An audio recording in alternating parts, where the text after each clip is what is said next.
ಈಗ ನಮ್ಮ ಗ್ರಾಮ ಸ್ವರಾಜ್ ಸಾಮಾಜಿಕ ಸೇವಾ ಸಂಸ್ಥೆ ವತಿಯಿಂದ ಏನು ಗ್ರಾಮ ಪಂಚಾಯಿತಿಯ ಅಧ್ಯಕ್ಷರು ಉಪಾಧ್ಯಕ್ಷರು ಸದಸ್ಯರ ಭೇಟಿಯನ್ನು ಮಾಡಿ ಅವರ ಒಂದು ವಿಡಿಯೋ ಸಂದರ್ಶನವನ್ನು ಮಾಡ್ತಕ್ಕಂಥ ಈ ಕಾರ್ಯಕ್ರಮದಲ್ಲಿ ಪಂಚಾಯಿತಿಯ ಆಗುಹೋಗುಗಳ ಬಗ್ಗೆ ಮತ್ತು ಅವರಿಗೆ ಪಂಚಾಯಿತಿಯಿಂದ ದೊರೆಯತಕ್ಕಂಥ ಸೌಲಭ್ಯಗಳ ಬಗ್ಗೆ ಮತ್ತು ಸಾರ್ವಜನಿಕವಾಗಿ ಪಂಚಾಯಿತಿಗಳಿಗೆ ಸರ್ಕಾರ ಯಾವ್ಯಾವ ಯೋಜನೆಗಳಿಂದ ಅನುಕೂಲತೆಗಳನ್ನು ಕೊಡ್ತಾ ಇದೆ ಮತ್ತು ಇನ್ನೂ ಗ್ರಾಮೀಣ ಪ್ರದೇಶಕ್ಕೆ ಹೆಚ್ಚಿನ ಒತ್ತನ್ನು ಯಾವ ರೀತಿ ಕೊಟ್ಟರೆ ಸಾಮಾಜಿಕವಾಗಿ ಗ್ರಾಮ ಪಂಚಾಯಿತಿಯಲ್ಲಿ ಕೆಲಸ ಮಾಡೋದಕ್ಕೆ ಪಂಚಾಯತ್ ಸದಸ್ಯರಿಗೆ ಒಂದು ಅವಕಾಶ ದೊರೆಯುತ್ತೆ ಅಂತೇಳಿ ಒಂದು ವಿಡಿಯೋ ಚಿತ್ರೀಕರಣ ಮಾಡ್ತಾ ಇದ್ದೀವಿ.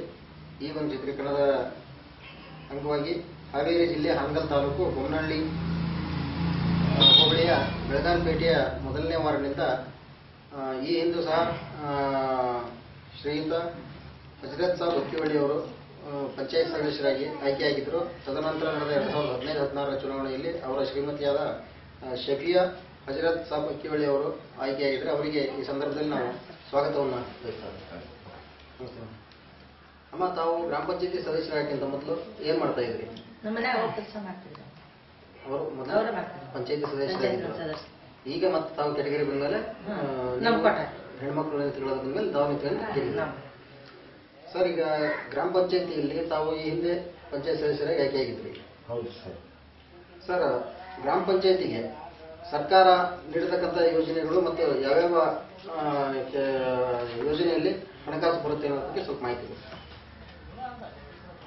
ಈ ಹಣಕಾಸು ಇದ್ರ ಬಗ್ಗೆ, ಈ ಅಭಿವೃದ್ಧಿ ಬಗ್ಗೆ ಎಲ್ಲ ಸದಸ್ಯರು ಕೂಡಿ ಚರ್ಚೆ ಮಾಡಿ ಯಾವ ಕೆಲಸಗಳನ್ನು ಯಾವ ವಾರ್ಡಿಗೆ ಆಗಬೇಕು, ಯಾಕೆ ಕೆಲಸಗಳನ್ನು ಎಲ್ಲಿ ಹಾಕಬೇಕು ಅನ್ನೋಂಥದ್ದು ಚರ್ಚೆ ಮಾಡಿ ಕೆಲಸಗಳನ್ನು ಎಲ್ಲ ಸದಸ್ಯರು ಒಮ್ಮತ್ತಾಗಿ ಕೆಲಸ ಮಾಡ್ತಿದ್ವಿ ನಾವು. ಈಗಾದರೂ ಅದೇ ಸದಸ್ಯರಿಗೆ ನಾವು ಒಮ್ಮತದಿಂದ ಕೆಲಸ ಮಾಡ್ತಾ ಇದ್ದೀವಿ ಮತ್ತು ಸದಸ್ಯರ ಸಲಹೆಯನ್ನು ತಗೊಳ್ತಾ ಇದ್ದೀವಿ. ಉಪಾಧ್ಯಕ್ಷರು ಅಧ್ಯಕ್ಷರ ಸಲಹೆಯನ್ನು ತಗೊಂಡು ನಾವು ಕೆಲಸ ಮಾಡ್ತಾ ಇದ್ದೀವಿ. ಸರ್, ಈಗ ಗ್ರಾಮ ಪಂಚಾಯತಿ ಅಧ್ಯಕ್ಷರು ಉಪಾಧ್ಯಕ್ಷರು ಸದಸ್ಯರು ಯಾವುದೇ ನಿಸ್ವಾರ್ಥ ಇಲ್ಲದೆ ಗ್ರಾಮ ಪಂಚಾಯತಿ ಸೇವೆ ಸಲ್ಲಿಸ್ತಾರೆ. ಅವ್ರಿಗೆ ಕೊಡ್ತಕ್ಕಂಥ ಗೌರವಧನದ ಬಗ್ಗೆ ಏನು ಹೇಳ್ತಾರೆ?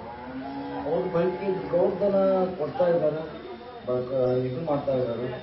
ಏನು ಆಗದ್ದೇನು ತೊಂದರೆ ಇಲ್ಲ. ಅಲ್ಲ, ಈಗ ಕೇವಲ 5,000 ರೂಪಾಯಿ ಕೊಡ್ತಾ ಇದ್ದಾರೆ. ಅದು ಅವ್ರಿಗೆ ಸಾಕಾಗುತ್ತೆ? ಇನ್ನು ಹೆಚ್ಚಿನ ಕೇರಳ ರೀತಿಯಲ್ಲಿ ಹೆಚ್ಚಿನ ರೀತಿಯಲ್ಲಿ ಈ ಹೆಚ್ಚಿನ ರೀತಿಯಲ್ಲಿ ಕೊಟ್ಟು ಸಂತೋಷ, ಕೊಡದ ಇದ್ರು ಸಂತೋಷ. ಅಲ್ಲ, ಯಾಕಂದ್ರೆ ಈಗ ಕೇರಳದಲ್ಲಿ ಒಬ್ಬ ಪಂಚಾಯತಿ ಅಧ್ಯಕ್ಷರಿಗೆ 5,000 ಕೊಡ್ತಾರೆ, ಉಪಾಧ್ಯಕ್ಷರಿಗೆ 3,000 ಕೊಡ್ತಾರೆ, ಸದಸ್ಯರಿಗೆ 2,000 ಕೊಡ್ತಾರೆ. ಇವತ್ತಿನ ಇಲ್ಲಿ ಓಡಾಟದ ಖರ್ಚುಗಳು ಮತ್ತು ಮೊಬೈಲ್ ಖರ್ಚು, ಪೆಟ್ರೋಲ್ ಖರ್ಚು, ಈ ರೀತಿ ಖರ್ಚಿಗಾದ್ರೂ ಹೆಚ್ಚಿನದಾಗಿ ಕೊಟ್ಟರೆ ಒಳ್ಳೇದು ಅಂತ. ಒಳ್ಳೇದು. ಇದಕ್ಕೆ ನೀವು ಒತ್ತಾಯ ಮಾಡ್ತೀವಿ, ಹೆಚ್ಚಿನ ನಾವು ಒತ್ತಾಯ ಮಾಡ್ತಾ ಇದ್ದೀವಿ. ಅದು ಸರ್ಕಾರ ಸೌಲಭ್ಯ ಕೊಟ್ಟರೆ ನಾವು ಆ ಸೌಲಭ್ಯ ಒಳ್ಳೇದಾಗ್ತದೆ. ಈಗ ಗ್ರಾಮ ಪಂಚಾಯತಿ ಅಧ್ಯಕ್ಷರು ಉಪಾಧ್ಯಕ್ಷರು ಸದಸ್ಯರಿಗೆ ಸರ್ಕಾರ ಯಾವುದೇ ರೀತಿ ID ಕಾರ್ಡ್ ಅನ್ನು ಕೊಟ್ಟಿಲ್ಲ, ಅಂದ್ರೆ ಗುರುತಿನ ಚೀಟಿಯನ್ನು ಕೊಟ್ಟಿಲ್ಲ. ಇವ್ರು ಹೌದು ಅಲ್ಲ ಅನ್ನೋದಕ್ಕೆ ಈ ಚೀಟಿ ಕೊಡೋದ್ರಿಂದ ಏನು ಅನುಕೂಲ ಆಗುತ್ತೆ? ಈ ಅಧ್ಯಕ್ಷರು ಉಪಾಧ್ಯಕ್ಷರು ಅನ್ನೋಂಥದ್ದು ಚೀಟಿ ಸದಸ್ಯರಿಗೆ ಇವರು ಒಂದು ID ಕಾರ್ಡ್ ಅನ್ನ ಕೊಟ್ಟರೆ ಬೇರೆ ಕಡೆ ಹೋದಲ್ಲಿ ಅದನ್ನ ತೋರಿಸ್ತಕ್ಕಂಥದ್ದು ಈಗ ಬರೀ ಬಾಯಿ ಮಾತಲ್ಲೇ ಹೇಳ್ತಕ್ಕಂಥದ್ದಾಗಿದೆ. ಅದಕ್ಕೆ ಈ ಉಪಾಧ್ಯಕ್ಷರು ಅಧ್ಯಕ್ಷರು ಅನ್ನೋಂಥದ್ದು ಆ ಚೀಟಿ ಕೊಟ್ಟಿಲ್ಲ. ಅದು ಮೊನ್ನೆ ಹಿಂದಿಲ್ಲ ಮೀಟಿಂಗ್ನಾಗ ನಾವು ಅದನ್ನು ಟ್ರಾವ್ ಪಾಸ್ ಮಾಡೇವಿ. ಅದು ಸದಸ್ಯರಿಗೂ ಕೊಡ್ಬೋದು, ಇವರಿಗೂ ಕೊಡ್ಬೋದು. ಅದನ್ನು ಚರ್ಚೆನೂ ಮಾಡೇವಿ. ಎಲ್ಲ ಸದಸ್ಯರು ಕೂಡಿ ಚರ್ಚೆನೂ ಮಾಡಿ ಅಧಿಕೃತವಾಗಿ ಸರ್ಕಾರನೇ ಅದನ್ನ ಕೊಟ್ಟರೆ ಒಳ್ಳೇದು ಅಂತ. ಎಲ್ಲ ಪಂಚಾಯತ್ ಸದಸ್ಯರಿಗೂ ಅನುಕೂಲ ಆಗುತ್ತೆ. ಈಗ ಯಾಕೆ ಕೇಳ್ತಾ ಇದೀವಿ ಅಂದ್ರೆ, ಕೆಲವರು ನಾವೇ ಪಂಚಾಯತಿ ಸದಸ್ಯರು ಅಂತೇಳಿ ಬೇರೆ ಬೇರೆ ಕಡೆಗೆ ತಾಲೂಕು ಮತ್ತು ಜಿಲ್ಲಾ ಕೇಂದ್ರದ ಕಚೇರಿಗಳಲ್ಲಿ ಸುಳ್ಳು ಆಶ್ವಾಸನೆ ಮಾಡ್ತಾರೆ ಕೆಲಸ ಕಾರ್ಯಗಳನ್ನು ಮಾಡಿಸ್ಕೊಳ್ತಕ್ಕಂಥದ್ದು. ಅದಕ್ಕೆ ಗುರುತಿನ ಚೀಟಿ ಇತ್ತಲ್ಲ ಅಂದ್ರೆ ಇಲ್ಲಿ ಬರೋದಿಲ್ಲ. ಹೌದು, ಆ ಉದ್ದೇಶಕ್ಕೆ ಅದು ಕೊಡೋದು ಒಳ್ಳೆಯದು. ಇವ್ರ ಸದಸ್ಯರು ಅನ್ನೋದು ಅವ್ರಿಗೂ ಗೊತ್ತಾಗ್ತದೆ. ಸರ್, ಈಗ ಸರ್ಕಾರ ಈಗ ಕೇರಳ ರಾಜ್ಯದಲ್ಲಿ ಒಬ್ಬ ಪಂಚಾಯತಿ ಅಧ್ಯಕ್ಷರಿಗೆ 5,000, ಉಪಾಧ್ಯಕ್ಷರು 3,000, ಸದಸ್ಯರಿಗೆ 2,000 ಕೊಡೋದ್ರ ಜೊತೆಗೆ ಒಂದು ಪಂಚಾಯತಿಗೆ 20 ಲಕ್ಷ ರೂಪಾಯಿ ಅನುದಾನವನ್ನು ಕೊಡ್ತಾ ಇದೆ. ಮತ್ತು ಪಂಚಾಯತಿ ವ್ಯಾಪ್ತಿಯಲ್ಲಿ ಓಡಾಡಲಿಕ್ಕೆ ವೆಹಿಕಲ್ ವ್ಯವಸ್ಥೆಯನ್ನು ಕೊಟ್ಟಿದೆ. ಆ ವ್ಯವಸ್ಥೆ ನಮ್ಮ ರಾಜ್ಯದಲ್ಲಿ ಇಲ್ಲ. ನಮ್ಮ ಯಾವ ಪಂಚಾಯತಿಗೆ ಯಾವತ್ತು ಬಂದಿಲ್ಲ. ನಾವು ಇದ್ದ ಟೈಮ್ನಾಗ ಇದು 500 ರೂಪಾಯಿ ಮಾಡಿದ್ರು, ನಮಗೆ 200 ರೂಪಾಯಿ ಕೊಡ್ತಿದ್ರು ಅವಾಗ. ಈಗ ನಾವು ಹಿಂದೆ ಆರ್ಸಿ ಬಂದ ಟೈಮ್ನಾಗ ನಮ್ಮ ಸೌಗತರ ರಾಜಿ ಅವ್ರು ಬಂದ ಟೈಮ್ನಾಗ ಅವರೇ ಇದು ಅನುದಾನ 500 ರೂಪಾಯಿ ಹೆಚ್ಚಿಗೆ ಮಾಡಿದ್ರು. ಕೇವಲ 200 ರೂಪಾಯಿ ಕೊಡ್ತಕ್ಕಂಥ ವ್ಯವಸ್ಥೆ ಇತ್ತು. ಹೌದು, 200 ರೂಪಾಯಿ ಕೊಡ್ತೀವಿ. ಸರ್, ಈಗ ರಾಜ್ಯದಲ್ಲಿ ಈಗ ನಮಗೆ ಕೊಡ್ತಕ್ಕಂಥ ಅನುದಾನ ಒಂದು ನಿಮ್ಮ ಪಂಚಾಯತಿಗೆ 6ರಿಂದ 8 ಲಕ್ಷ ಅಥವಾ 10 ಲಕ್ಷದ ಅನುದಾನ ಬಂದರೆ ನೇರವಾಗಿ KVಗೆ ಕಟ್ಟಾಗಿ ಮತ್ತು ಸಿಬ್ಬಂದಿ ಸಂಬಳ ಹೋಗುತ್ತೆ. ಆ ಉಳಿದು ಯಾವ ದುಡ್ಡಲ್ಲಿ ನೀವು ಅಭಿವೃದ್ಧಿ ಮಾಡ್ತೀವಿ? ನಾವು 9ನೇ ಹಣಕಾಸಿನೊಳಗೆ ಅದರೊಳಗೆ ಸಕ್ರಿಯ ಮಾಡಿ ಇದು ಮಾಡ್ತಾ ಇದ್ದೀವಿ, ಕೊಡ್ತಾ ಇದ್ದೀವಿ. ಈ ನೌಕರದಾರಿಗೆ ಅದ್ರಾಗೆ ಹಣ ಇದು ಮಾಡ್ತಾ ಇದ್ದೀವಿ. ಆ ಒಳಗೆ ಇದು ಟ್ಯಾಕ್ಸ್ ಒಬ್ಬರೇ ವಸೂಲು ಮಾಡ್ತಾ ಇದ್ದೀವಿ.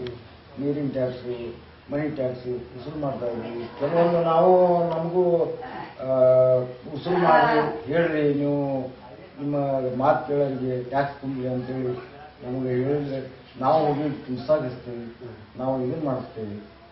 ಈಗ ವಾರ್ಡ್ ಸಭೆ, ಗ್ರಾಮ ಸಭೆ ಎಲ್ಲ ನಡೆಸ್ತೀವಿ ಸರ್? ಹೌದು ಹೌದು ಸರ್, ಸರಿಯಾಗಿ ನಡೆಸ್ತೀವಿ. ಸರಿಯಾಗಿ. ಯಾಕೆಂದ್ರೆ ಕೆಲವು ಆಪಾದನೆಗಳಿದಾವೆ. ಏನಂತೇಳಿ ಗ್ರಾಮ ಪಂಚಾಯತಿ ಅಧ್ಯಕ್ಷರು, ಉಪಾಧ್ಯಕ್ಷರು, ಸದಸ್ಯರುಗಳು ಅವರಿಗೆ ಬೇಕಾದಂತರಿಗೆ, ಅವರ ಸಂಬಂಧಿಗಳಿಗೆ ಮತ್ತು ಜಾತಿಯವರಿಗೆ ಮತ್ತು ಅಥವಾ ಅವರ ಪರಿಚಯ ಅಂದ್ರೆ ಅಗ್ದಿ ಅವರಿಗೆ ಚುನಾವಣೆಯಲ್ಲಿ ಸಹಾಯ ಮಾಡಿದವರಿಗೆ ಮಾತ್ರ ಕೆಲವು ಯೋಜನೆಗಳನ್ನ ಮಾಡಿಕೊಡೋ ಅವಕಾಶ ಮಾಡಿಕೊಡ್ತಾರೆ. ಇನ್ನು ಉಳಿದವರಿಗೆ ಅದನ್ನ ಅಲಕ್ಷ್ಯ ಮಾಡ್ತಾರೆ. ಇಲ್ಲ ಸರ್, ಈಗ ನಾವು ಚುನಾವಣೆ ಪ್ರತಿನಿಧಿ, ಈಗ ನಮ್ಗೆ ಓಟ್ ಹಾಕಿದವರು ಆಯ್ತು, ಹಾಕ್ಲಿಲ್ದವರು ಆಯ್ತು, ನಮ್ಮೂರು ಜನ ನಾವು ಅವ್ರಿಗೆಲ್ಲರಿಗೂ ಸಹಕಾರ ಮಾಡೋದು ನಮ್ಮ ಕರ್ತವ್ಯ. ಅಲ್ಲೇ ಆಯ್ಕೆ ಮಾಡ್ತೀವಿ. ಹೌದೌದು, ಆಯ್ಕೆ ಮಾಡ್ತೀವಿ. ಕೆಲವೊಂದು ನಾವು ಲಾಟ್ರಿನೇ ಹೊಡಿಸ್ತೀವಿ. ಹೆಚ್ಚಿನ ರೀತಿಯಲ್ಲಿ ಫಲಾನುಭವಿಗಳಿದ್ದಲ್ಲಿ ಆಯ್ಕೆ ಮೂಲಕ ಆಯ್ಕೆ ಮಾಡೋದನ್ನ ಇನ್ನೂ ಒಂದು 4 ಮಕ್ಕಳು ಕಳಿಸಿ ಆ ಮಕ್ಕಳ ಕಡಿಮೆನ ನಾವು ಚೀಟಿ ಎತ್ತಾಕಿರ್ತೀವಿ. ಎತ್ತಿಸಿ ಯಾರ ಹೆಸರಲ್ಲಿ ಹಚ್ತೈತಿ ಅವ್ರಿಗೆ ನಾವು ಮನಿ ಹಾಕ್ತಾ ಇದ್ದೀವಿ.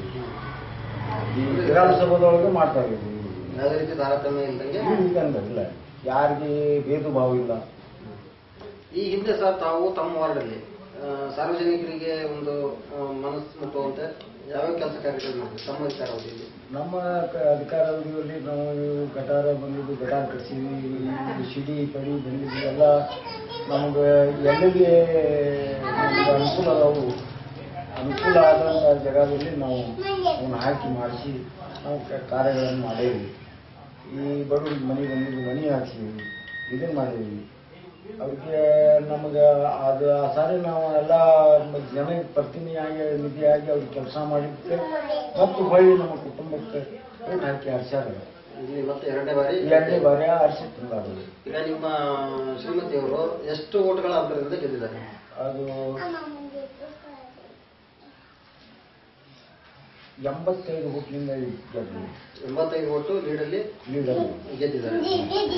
ಸರಿ ಸರ್, ಈಗ ಇನ್ನು ಮುಂದಿನ ದಿನದಲ್ಲಿ ನಿಮ್ಮ ವಾರ್ಡಲ್ಲಿ ಅತಿ ಮುಖ್ಯವಾಗಿರೋ ಸಮಸ್ಯೆ ಏನು, ಯಾವ ಕೆಲಸ ಕಾರ್ಯಗಳು ಮಾಡಬೇಕು ಅಂತ ನಿಮ್ಗೆ ಒಂದು ಐಡಿಯಾ ಇದೆ ಸರ್? ಈಗ ಒಂದು ಕಿರಾಯಿ ಮಾಡಿಸ್ತೀವಿ ನಾವು.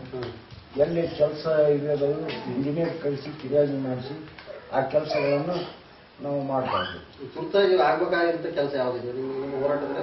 ನಾನು ಈ ಕೆಲಸ ಅರ್ಜೆಂಟಾಗಿ ಮಾಡಬೇಕು ಜನರಿಗೆ ಅಂತ ಕೆಲಸ, ತುರ್ತಾಗಿ ಮಾಡೋಂಥ ಕೆಲಸಗಳು ಯಾವ್ರಿ? ಈ ಒಂದು 4-5 ಸಿಡಿ ಇದ್ದು ಅವನ್ನೆಲ್ಲ ಮಾಡ್ಸೀವಿ. ಅದು ಕೆಲವೊಂದು ಈಗ ನಾವು ಮಳೆಗಾಲ ಬಂತು, ಗಟಾರ್ ಬಳಸೋದು, ಇದನ್ನ ಮಾಡಿಸೋದು, ಇದನ್ನು ಕ್ಲೀನ್ ಆಗ್ಬೇಕು ನೋಡ್ರಿ. ಊರಾಗ ನೀರು ನಿಲ್ಬಾರ್ದು, ಅದನ್ನು ಕ್ಲೀನ್ ಮಾಡಿಸೋ ಸಲುವಾಗಿ ಮುಂದೆ ನಾವು ಈಗ ಸಭೆ ಕರೆದು ಅದೊಂದು ನಿರ್ಧಾರ ತಗೊಂಡು ಅದು ಗಟಾರ್ ಬಳಸೋ ಕೆಲಸ ನಾವು. ಸ್ವಚ್ಛ ಭಾರತ್ ಅಭಿಯಾನ ಅಂತೇಳಿ ಏನು ಸರ್ಕಾರ ಮಾಡಿದೆ, ಎಲ್ಲರಿಗೂ ಶೌಚಾಲಯ ವ್ಯವಸ್ಥೆ ಆಗುತ್ತೆ. ತಮ್ಮ ಪಂಚಾಯತ್ ಎಲ್ಲರಿಗೂ ಶೌಚಾಲಯ ವ್ಯವಸ್ಥೆ? ಶೌಚಾಲಯ ನಮ್ಮ ಎಲ್ಲಿ ಒಂದು ಬಳ್ಳಿ ಅಡಿಕೆ ಮ್ಯಾಗ ಉಳಿದವ್ರಿಗೆ